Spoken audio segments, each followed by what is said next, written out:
Hello students. तो आज हम लोग बहुत important topic structure of atom में करने जा रहे हैं और इस टॉपिक का नाम है Bohr model of atom. Bohr model of atom अपने आप में बहुत इंपॉर्टेंट है और स्ट्रक्चर ऑफ एटम से जितने भी न्यूमेरिकल बेस्ड क्वेश्चन होते हैं उसमें maximum question Bohr model of atom पे बेस्ड होता है।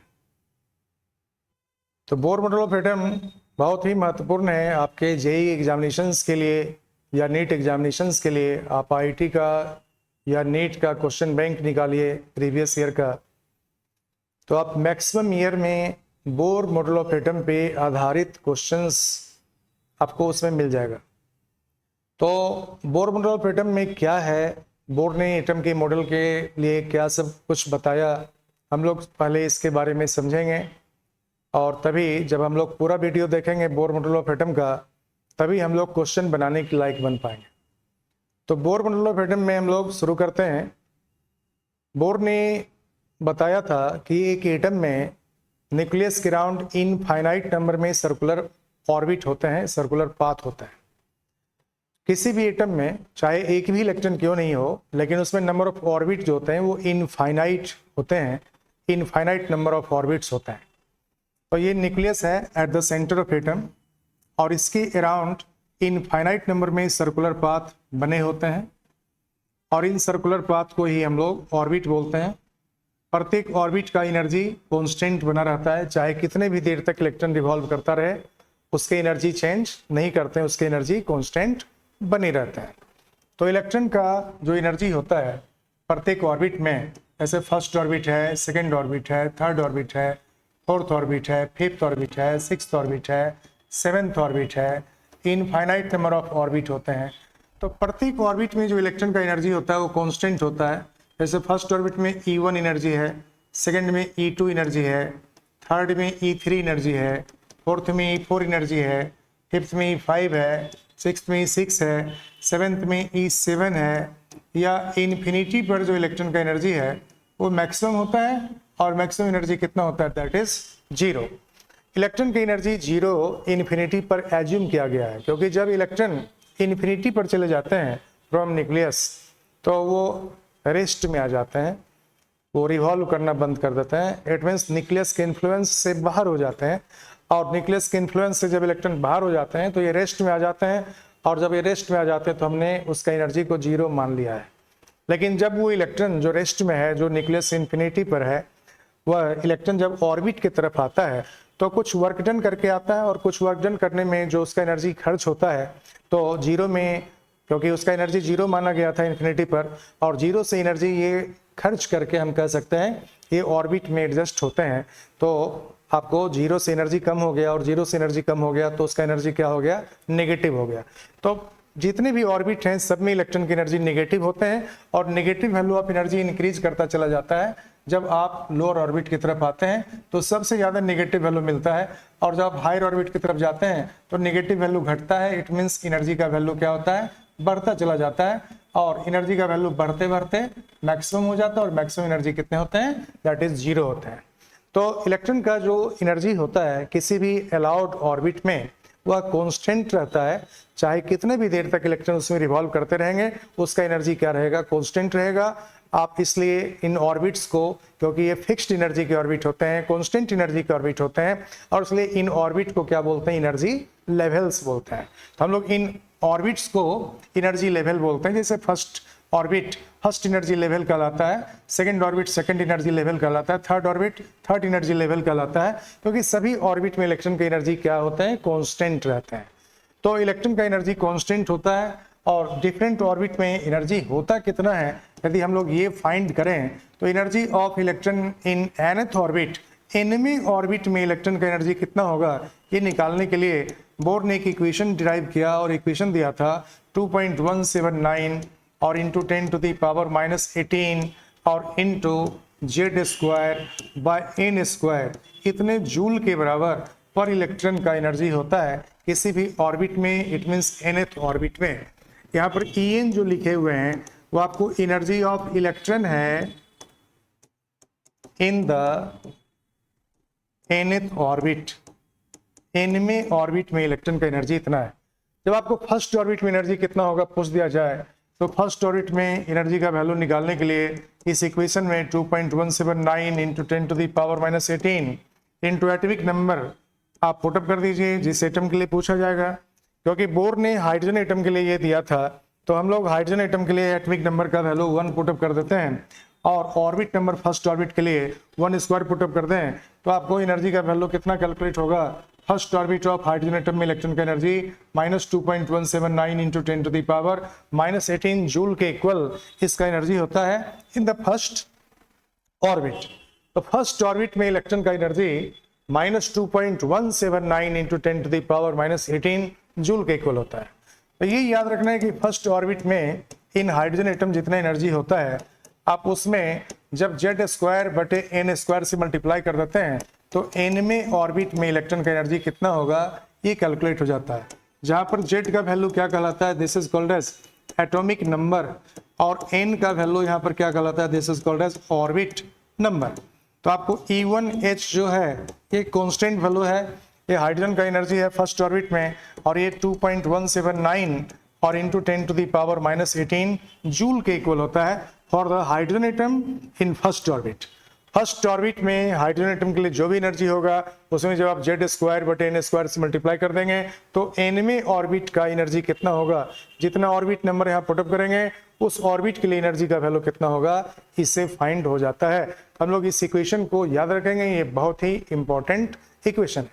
अब देखिए नेक्स्ट है रेडियस ऑफ ऑर्बिट। क्योंकि न्यूक्लियस के अराउंड इनफाइनाइट नंबर में ऑर्बिट होते हैं तो सभी ऑर्बिट का जो रेडियस होगा एक फिक्स्ड रेडियस होगा। ये एटम के सेंटर में न्यूक्लियस होता है, ये न्यूक्लियस हो गया एटम के सेंटर में, और यहाँ से फर्स्ट ऑर्बिट का रेडियस या सेकेंड ऑर्बिट का रेडियस जो आप कैलकुलेट करेंगे, मान लेते हैं ये फर्स्ट ऑर्बिट का रेडियस है, हम लोग इसको R1 बोलेंगे, ये सेकेंड ऑर्बिट का रेडियस है, ये R2 हो गया। इसी तरह से जो नेक्स्ट ऑर्बिट होगा उसका रेडियस R3 हो गया। मान लेते हैं ये nth ऑर्बिट है तो इसका रेडियस कितना होगा, Rn के बराबर होगा। तो Rn का जो वैल्यू होगा रेडियस ऑफ nth ऑर्बिट जो होगा वह radius of first orbit of hydrogen atom और इनटू आप n स्क्वायर कर दीजिए और z से डिवाइड कर दीजिए तो आपको nवें ऑर्बिट का एनर्जी कितना होगा ये कैलकुलेट हो जाता है। लेकिन बोर ने फर्स्ट ऑर्बिट का फॉर हाइड्रोजन एटम रेडियस कितना होगा इसको कैलकुलेट किया कुछ इक्वेशन से और इसका वैल्यू बताया, यह 0.529 एंगस्ट्रम के बराबर होता है। यानी कि R1 of the hydrogen atom जो होते हैं, हाइड्रोजन एटम के फर्स्ट ऑर्बिट का रेडियस जो होता है यह 0.529 एंगस्ट्रम के इक्वल होता है। और हाइड्रोजन एटम के फर्स्ट ऑर्बिट के रेडियस में जब आप ऑर्बिट नंबर के स्क्वायर से मल्टीप्लाई कर देंगे और एटॉमिक नंबर से डिवाइड करेंगे तो आपको nवें ऑर्बिट का रेडियस कितना होगा ये किसी भी एटम के लिए आप फाइंड कर सकते हैं। तो आपको एनर्जी का वैल्यू और रेडियस का वैल्यू इस दो इक्वेशन से फाइंड हो जाएगा। फिर से एक बार आपको बता देते हैं, आपको एनर्जी का वैल्यू और रेडियस का वैल्यू निकालने के लिए क्या करना है, Rn निकालने के लिए first orbit of hydrogen atom का रेडियस में मल्टीप्लाई कर देना है n स्क्वायर बटे z से, और एनर्जी का वैल्यू फाइंड करने के लिए किसी भी एटम के लिए nवें ऑर्बिट में एनर्जी फाइंड करना है तो E1 first orbit of hydrogen atom का एनर्जी कितना होगा, इसमें आप z स्क्वायर बटे n स्क्वायर से मल्टीप्लाई कर देंगे तो एनर्जी का वैल्यू कैलकुलेट हो जाता है। बट ये याद रखना है कि एनर्जी का वैल्यू और रेडियस का वैल्यू दोनों n स्क्वायर के डायरेक्टली प्रोपोर्शनल होते हैं, क्योंकि एनर्जी भी बढ़ता है और रेडियस भी बढ़ता है आपको ऑर्बिट नंबर के स्क्वायर के प्रोपोर्शन में। जितना n का वैल्यू बढ़ता जाएगा एनर्जी भी बढ़ेगा और रेडियस भी बढ़ेगा। तो n स्क्वायर के प्रोपोर्शन में ये इंक्रीज करता है एनर्जी, और एटॉमिक नंबर के स्क्वायर के इन्वर्सली प्रोपोर्शनल में एनर्जी का वैल्यू इंक्रीज करता है। वहीं रेडियस का जो वैल्यू होता है यह आपको n स्क्वायर के डायरेक्टली प्रोपोर्शनल में रेडियस बढ़ता है, जबकि रेडियस का वैल्यू z के इन्वर्सली प्रोपोर्शनल में आपको चलता है। तो रेडियस का वैल्यू z के इन्वर्सली प्रोपोर्शनल में होते हैं जबकि ऑर्बिट नंबर के स्क्वायर के डायरेक्टली प्रोपोर्शनल में होते हैं। ये हम लोग याद रखेंगे।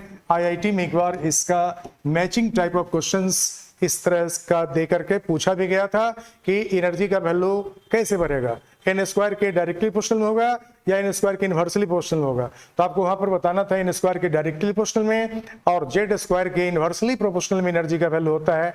और उसी तरह से रेडियस जो होते हैं किसी भी एटम के ऑर्बिट का वह आपको एन स्क्वायर के डायरेक्टली प्रोपोर्शनल में, इट मींस ऑर्बिट नंबर के स्क्वायर के डायरेक्टली प्रोपोर्शनल में, और जेड एटॉमिक नंबर जो है यहाँ पर है इस एटॉमिक नंबर ऑफ एटम के इनवर्सली प्रोपोर्शनल में रेडियस होता है। इट मींस एटॉमिक नंबर जब बढ़ेगा तो रेडियस ऑफ एटम क्या होते हैं, डिक्रीज करता है। जितना ज्यादा एटॉमिक नंबर बढ़ेगा रेडियस क्या होते हैं उसके डिक्रीज करता है। एक पर्टिकुलर ऑर्बिट का रेडियस डिक्रीज करेगा एटॉमिक नंबर के बढ़ने से। तो ये हम लोग याद रखेंगे। अब जब न्यूक्लियस के अराउंड ऑर्बिट का जो एनर्जी है वो फिक्स है, कांस्टेंट रहता है, तो एक इलेक्ट्रॉन जो लोअर ऑर्बिट में होते हैं वह हायर ऑर्बिट में जब जाएंगे तो हायर ऑर्बिट में जाने के लिए क्या टर्म्स एंड कंडीशन होगा। जैसे मान लो E1 में आपको E1 एनर्जी लेवल में इलेक्ट्रॉन है और E2 में जाना है या E3 में जाना है, तो उसके लिए टर्म्स एंड कंडीशन बताया आपको बोर्ड ने। पता है कि जब इलेक्ट्रॉन लोअर ऑर्बिट से किसी भी हायर ऑर्बिट में जाता है तो एनर्जी का एब्जॉर्प्शन करता है, और जब इलेक्ट्रॉन हायर ऑर्बिट से लोअर ऑर्बिट में आते हैं तो हायर से लोअर ऑर्बिट में आने के लिए एनर्जी को इमिट करता है। बट मैक्स प्लैंक के थ्योरी का यहाँ यूज किया गया। मैक्स प्लैंक का थ्योरी ये कहता है कि जब भी एटम एनर्जी एब्जॉर्ब करते हैं तो क्वांटा के रूप में करते हैं, या एनर्जी इमिट करते हैं तो क्वांटा के रूप में एनर्जी को इमिट करते हैं। तो आपको जो एनर्जी एब्जॉर्ब करेगा या जो एनर्जी इमिट करेगा ये क्वांटम के रूप में करेगा। तो इलेक्ट्रॉन जब एनर्जी एब्जॉर्ब करते हैं तो एनर्जी एब्जॉर्ब करके जब आप एटम को सुटेबल फ्रीक्वेंसी से, सुटेबल वेवलेंथ ऑफ एनर्जी से एक्सपोज करते हैं, जब आप एटम को एक्सपोज करते हैं विथ एनर्जी, तो एनर्जी के एक्सपोजर पे एटम का जो इलेक्ट्रॉन है लोअर ऑर्बिट में जो प्रेजेंट है वह एनर्जी को एब्जॉर्ब करता है, और एनर्जी को एब्जॉर्ब करके वो एक्साइटेड स्टेट में जाता है। इलेक्ट्रॉन जो प्रेजेंट है ग्राउंड स्टेट में, इलेक्ट्रॉन जनरली ग्राउंड स्टेट में लोअर ऑर्बिट में होते हैं, और लोअर ऑर्बिट में जो इलेक्ट्रॉन प्रेजेंट होते हैं एटम में, जब आप उसको एक्सपोज करते हैं एनर्जी से तो लोअर ऑर्बिट का जो इलेक्ट्रॉन है वो एनर्जी को एब्जॉर्ब करके हायर ऑर्बिट की तरफ जंप कर जाता है। लेकिन हायर ऑर्बिट में जाने के बाद वो अनस्टेबल हो जाता है और इसलिए वो वापस लौटता है लोअर ऑर्बिट की तरफ, और जब लोअर ऑर्बिट की तरफ लौटता है तो ये क्वांटा के रूप में या क्वांटम के रूप में एनर्जी को इमिट करता है, जिसका एक डेफिनेट फ्रीक्वेंसी होगा या एक डेफिनेट वेवलेंथ होता है। तो एक लोअर ऑर्बिट से एक हायर ऑर्बिट में जब इलेक्ट्रॉन जाते हैं, एक लोअर ऑर्बिट से एक हायर ऑर्बिट में इलेक्ट्रॉन जाते हैं, मान लिया जाए कि हम लोग En1 लोअर ऑर्बिट का जो एनर्जी है उसको En1 मान लेते हैं, और हायर ऑर्बिट का जो एनर्जी है इसको En2 मान लें।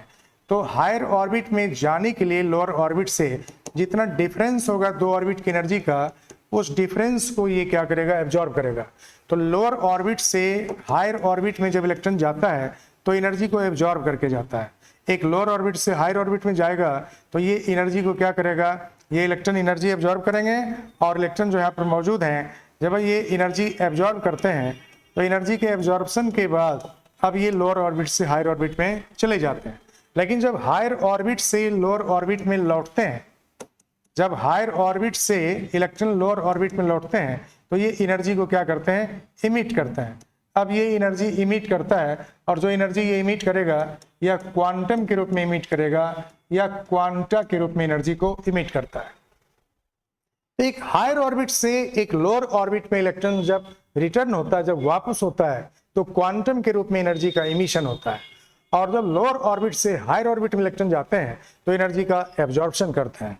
तो यहाँ पर जो एनर्जी का एब्जॉर्प्शन होता है या एनर्जी का इमिशन होता है क्वांटम के रूप में, उस क्वांटम का वेवलेंथ या इस क्वांटम का फ्रीक्वेंसी, हम लोग यहाँ एनर्जी के डिफरेंस जो होंगे दो ऑर्बिट के लिए, उस एनर्जी के डिफरेंस को यहाँ रख दीजिए, और उस डिफरेंस के इक्वल आप hc/λ से या h/ν से वेवलेंथ ऑफ इमिटेड रेडिएशन या फ्रीक्वेंसी ऑफ इमिटेड रेडिएशन क्या होगा इसको फाइंड कर सकते हैं। लैम्डा मीन्स हो गया वेवलेंथ ऑफ इमिटेड रेडिएशन, और न्यू का मतलब क्या हो गया, फ्रीक्वेंसी ऑफ इमिटेड रेडिएशन, जहां पर हम लोग c वेलोसिटी ऑफ लाइट और h मैक्स प्लैंक कांस्टेंट को दिखा रहे हैं। तो डेल्टा E जो है ये आपको difference of energy of two orbits है, और c जो है या वेलोसिटी ऑफ लाइट के इक्वल रहते हैं। लाइट का वेलोसिटी आपको याद होगा 3 × 10⁸ मीटर पर सेकेंड, और H जो यहाँ पर है यह मैक्स प्लांक कांस्टेंट के इक्वल होता है और इसका value 6.626 into 10 to the power -34 joule second हम लोग लेते हैं। न्यू जो है ये फ्रीक्वेंसी ऑफ रेडिएशन है, जो रेडिएशन होगा, जो इमिशन होगा फोटोन का, है ना, उस फोटोन का इमिटेड फ्रीक्वेंसी जो होंगे वह न्यू के इक्वल होगा। और जो लेमडा है यहाँ, यह वेवलेंथ है, ये वेवलेंथ को रिप्रेजेंट करता है। Lambda represent wavelength of emission, it means emitted photon. जो फोटोन इमिट होगा हायर ऑर्बिट से लोअर ऑर्बिट में लौटने के समय जो फोटोन, जो एनर्जी इमिट होगा, उस इमिटेड फोटोन का वेवलेंथ लेमडा के इक्वल और इमिटेड फोटोन का फ्रीक्वेंसी न्यू के इक्वल होगा। अब जो एक लास्ट बात बोर ने बताया, वह बताया concept of angular momentum. Concept of angular momentum, angular momentum का कंसेप्ट क्या दिया बोर ने? एंगुलर मोमेंटम का कंसेप्ट दिया कि किसी भी ऑर्बिट में इलेक्ट्रॉन के जैसे एनर्जी कांस्टेंट रहते हैं, उसी तरह से किसी भी ऑर्बिट में इलेक्ट्रॉन का एंगुलर मोमेंटम भी कांस्टेंट रहता है। यानी कि किसी भी ऑर्बिट में एंगुलर मोमेंटम कितना होगा, यदि एनिमी ऑर्बिट में एंगुलर मोमेंटम फाइंड करेंगे, एंगुलर मोमेंटम का वैल्यू होता है mass into velocity of electron और इंटू रेडियस ऑफ ऑर्बिट। तो एंगुलर मोमेंटम का वैल्यू उसने बताया, यह एक फिक्स्ड वैल्यू है h/2π। उसमें जब ऑर्बिट नंबर को मल्टीप्लाई कर देंगे, इस ऑर्बिट नंबर के मल्टीप्लाई करने से h/2π में ऑर्बिट नंबर को मल्टीप्लाई कर दीजिए, तो आपको उस ऑर्बिट के लिए एंगुलर मोमेंटम कितना होगा ये फाइंड हो जाता है। जहां पर n का मतलब हो गया ऑर्बिट नंबर और h क्या हो गया, मैक्स प्लांक कांस्टेंट। h हो गया मैक्स प्लांक कांस्टेंट और पाई का वैल्यू आप जानते हैं। m यहाँ पर मास ऑफ इलेक्ट्रॉन है, vn velocity of electron in nth orbit है और rn रेडियस ऑफ ऑर्बिट। तो इलेक्ट्रॉन के मास, इलेक्ट्रॉन के वेलोसिटी और इलेक्ट्रॉन का जो पाथ है, सर्कुलर पाथ, उसका रेडियस, इस तीनों को मल्टीप्लाई कर देते हैं तो इलेक्ट्रॉन के एंगुलर मोमेंटम के इक्वल होता है वो। और इलेक्ट्रॉन का एंगुलर मोमेंटम क्वांटाइज्ड होता है या फिक्स होता है और यह आपको ऑर्बिट नंबर यानी कि इंटीजर के मल्टीपल में h/2π के इक्वल होता है। तो आपको यदि फर्स्ट ऑर्बिट में एंगुलर मोमेंटम पूछा गया तो n का वैल्यू फर्स्ट ऑर्बिट के लिए 1 पुट अप कर देंगे, तो 1 इंटू h/2π यानी कि h/2π फर्स्ट ऑर्बिट में एंगुलर मोमेंटम हो जाएगा। सेकेंड ऑर्बिट में एंगुलर मोमेंटम पूछा गया, यदि आपको पूछा गया एंगुलर मोमेंटम बताइए इलेक्ट्रॉन का इन सेकेंड ऑर्बिट, तो सेकेंड ऑर्बिट के लिए हम लोग MBN Rn equal to 2 into h/2π कर देंगे, तो 2 से 2 कट के h/π के इक्वल हो जाएगा। तो सेकेंड ऑर्बिट में एंगुलर मोमेंटम 2 इंटू h/2π के इक्वल होगी। यानी कि जितना ऑर्बिट नंबर होगा उस ऑर्बिट नंबर को आप h/2π जो कांस्टेंट वैल्यू है, इस कांस्टेंट वैल्यू में ऑर्बिट नंबर को मल्टीप्लाई कर देते हैं तो आपको एंगुलर मोमेंटम कितना होगा इलेक्ट्रॉन का, इससे कैलकुलेट हो जाता है। तो ये है बोर मॉडल ऑफ एटम। इसमें आपको 3 इक्वेशन बताए गए अभी और इस तीनों इक्वेशन को याद रखना है। फर्स्ट इक्वेशन बताया गया आपको रेडियस ऑफ ऑर्बिट निकालने के लिए, radius of first orbit of the hydrogen atom और इनटू क्या करते हैं n²/z, जहां पर n ऑर्बिट नंबर है और z एटॉमिक नंबर है। इस n को हम लोग क्या बोलते हैं, orbit number, it means principal quantum, और z को क्या बोलते हैं हम लोग, this is called as atomic number. और Rn क्या हो गया, this is radius of nth orbit, radius of nth orbit.